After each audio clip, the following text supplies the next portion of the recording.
নমস্কার। অনেক ছেলে মেয়ে আমাকে এসএমএস করেন যে যারা ডাব্লিউবিপি কনস্টেবলের রিটেন এক্সামিনেশন এবং মাঠে উত্তীর্ণ হয়েছেন। এবারে ওরা সবাই বলতে অনেকেই এই ভাইবা নিয়ে একটু টেনশনে আছেন। তো আমাকে ওনারা এসএমএস করেন, স্যার কিছু বলুন, ভাইবাটার কি করে প্রিপারেশন নেব আমরা।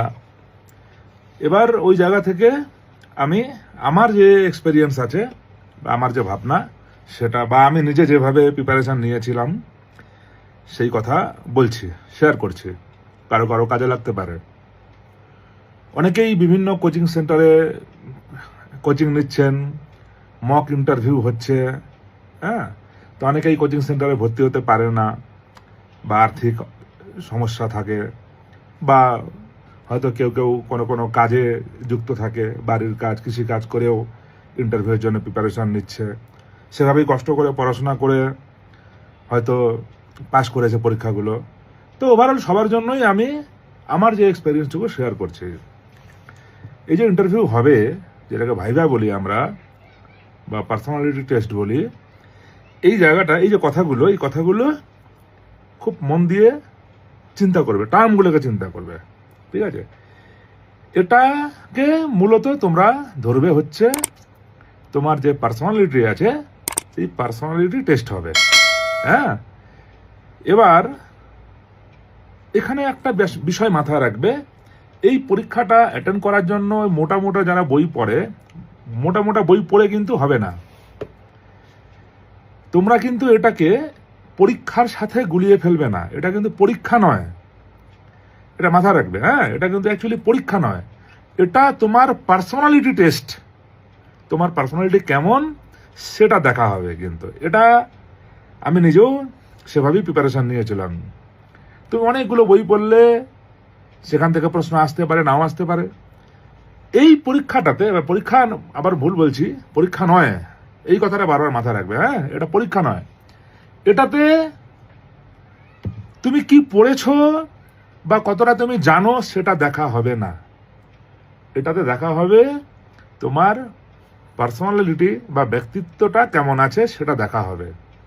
দুটো প্রশ্নের উত্তর পারা বা দুটো প্রশ্নের উত্তর না পারা বিরাট কোনো ফারাক করে দেবে না, এটা মাথায় রাখবে।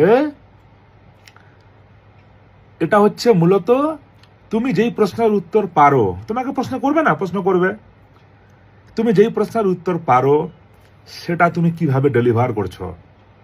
আবার যেই প্রশ্নের উত্তর তুমি জানো না সেটা তুমি কিভাবে ট্যাকেল করছো। জানা প্রশ্নের উত্তর কিভাবে দিচ্ছ, অজানা প্রশ্নকে কিভাবে তুমি ট্যাকেল করছো, এটা কিন্তু সবচেয়ে বেশি ইম্পর্টেন্ট। এবং সেই সময় তোমার বডি ল্যাঙ্গুয়েজ কি আছে, তোমার ভাবভঙ্গি কি আছে, তোমার চোখ মুখের অবস্থা কি আছে, তোমার কনফিডেন্স লেভেল কি আছে, এটা কিন্তু হচ্ছে আসল, ঠিক আছে। তোমার রুমে এন্ট্রান্স থেকে, তুমি তোমার যেই রুমে তোমার ইন্টারভিউটা হবে, ওই রুমে অনেক অফিসার, আমাদের যারা সুপিরিয়র অফিসার ওনারা থাকবেন। ওনারা তোমাকে বিভিন্ন অ্যাঙ্গেল থেকে বিভিন্ন প্রশ্ন করবেন, হ্যাঁ। তোমার এন্ট্রান্স থেকে তোমাকে কিন্তু জাজ করা শুরু হবে। এমন হতে পারে যে তুমি 5টার মধ্যে 10টা প্রশ্ন করা হলো তোমাকে, তুমি হয়তো 8টারই উত্তর দিলে, কিন্তু তোমার বডি ল্যাঙ্গুয়েজ ঠিক নেই, কান চুলকাচ্ছ, মাথা চুলকাচ্ছ, করছো, হাত চুলকাচ্ছ, পা চুলকাচ্ছ, তোমার বসার ভঙ্গিমা ঠিক নেই, তাহলে কিন্তু ভালো নাম্বার আশা করা যাবে না। আবার তুমি হয়তো 10টার মধ্যে তুমি 5টাই পারলে না, কিন্তু তোমার চোখ মুখের ভঙ্গিমা, তোমার গতিবিধি, তোমার বসার ধরন, হ্যাঁ, সব এগুলো কিন্তু ঠিক আছে। যদি ঠিক থেকে থাকে তাহলে কিন্তু তুমি ভালো নাম্বার পেতে পারো। এবারে ওনারা ওনাদের জাজমেন্টটা তো নাম্বারের উপরেই দেবে। এই জন্য যারা কোচিং নিতে পারছো না, বা যারা, এবারে আরেকটা পয়েন্ট আছে, যেমন আমাকে প্রশ্ন করা হয়েছিল, আমি ইংলিশ অনার্স ছিলাম, আমাকে প্রশ্ন করেছিল যে ইংলিশ অনার্স, ইয়েস স্যার। তখন আমাকে ইংলিশ অনার্সের ব্যাপারে জিজ্ঞেস করা হয়েছিল, সেগুলো আমি উত্তর দিয়েছিলাম। তোমার যেটা সাবজেক্ট আছে সেই সাবজেক্টটা নিয়ে পড়ো। যে প্রেজেন্ট ঘটনাগুলো হচ্ছে সারা পৃথিবীতে বিভিন্ন বিষয়ে, বিভিন্ন যে কারেন্ট ব্যাপারগুলো আছে, এগুলো আপডেট থাকো।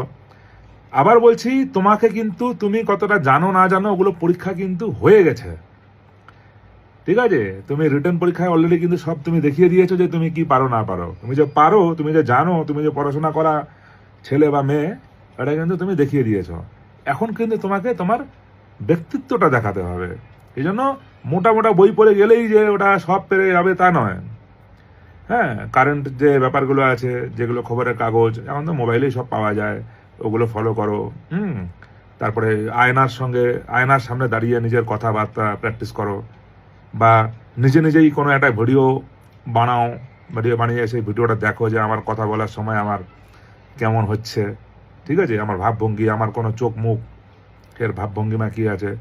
আয়নার সামনে দাঁড়িয়ে কথা বলা প্র্যাকটিস করো, সোজা হয়ে বসা প্র্যাকটিস করো। ওখানে গিয়ে তোমাকে ডাকলো, তুমি গিয়ে তুমি এলিয়ে বসে গেলে, তাহলে কিন্তু হবে না। তোমার বসা, ইভেন তোমার পরীক্ষা দিয়ে হয়ে গেলে ওরা 10 মিনিট তোমার সঙ্গে যদি কথা বলে, বা 5 মিনিট 7 মিনিট যতক্ষণই হোক না কেন, বেরিয়ে যখন আসবে তুমি, তোমার বেরোনোর স্টাইলটা কী আছে, চেয়ার ছেড়ে উঠে দাঁড়ানোর তোমার ভঙ্গিমাটা কী আছে, এভরিথিং কিন্তু কাউন্ট হয়। তুমি 10টার মধ্যে 10টাই দিয়ে আসলে আমি দারুণ হয়েছে, ন, এটা কিন্তু তোমার পার্সোনালিটি টেস্ট, এটা মাথায় রাখবে তোমার। সেই জন্য যেই কটা দিন বাকি আছে, সেই কটা দিন নিজের পার্সোনালিটিটা ডেভেলপমেন্ট করার চেষ্টা করো, আয়নার সামনে দাঁড়িয়ে হোক বা একটু। আর তোমার যেটা পছন্দের বিষয় থাকতে পারে, তোমাকে জিজ্ঞাসা করতে পারে যে তোমার পছন্দের বিষয়, তুমি বললে আমার পছন্দের বিষয় বাগান, আমি ফুল ভালোবাসি, তখন তোমাকে ফুল বিষয়ে প্রশ্ন করতে পারে। তোমাকে বলতে পারে ফুটবল, তুমি বললে যে আমি ক্রিকেট ভালোবাসি, এবার তোমাকে কিন্তু ক্রিকেট সম্পর্কে জিজ্ঞাসা করতে পারে। এই জিনিসগুলো রেডি করো তুমি। ওরা তো অনেক বড় বড় জায়গায় কোচিং নিচ্ছে, আমি তো কোচিং নিতে পারছি না, এরকম না। কিন্তু তুমি ইন্টারভিউয়ে পৌঁছে গেছো মানে তোমার সব হয়ে গেছে। এখন শুধু তোমাকে সেই ব্যক্তিত্বটা প্রেজেন্ট করে তোমাকে ভালো নাম্বার বের করে নিয়ে আসতে হবে, ঠিক আছে? ভালো থাকো সবাই। কারো হবে কারো হবে না, একদম কনফিডেন্টলি থাকবে। যেটা প্রশ্ন উত্তর পারবে না দিতে, কনফিডেন্টলি সোজা চোখে চোখ রেখে বলো যে আমি এটা জানি না স্যার। তোমাকে পৃথিবীর সব জানতে বলেনি কেউ, ঠিক আছে? ভালো থাকো।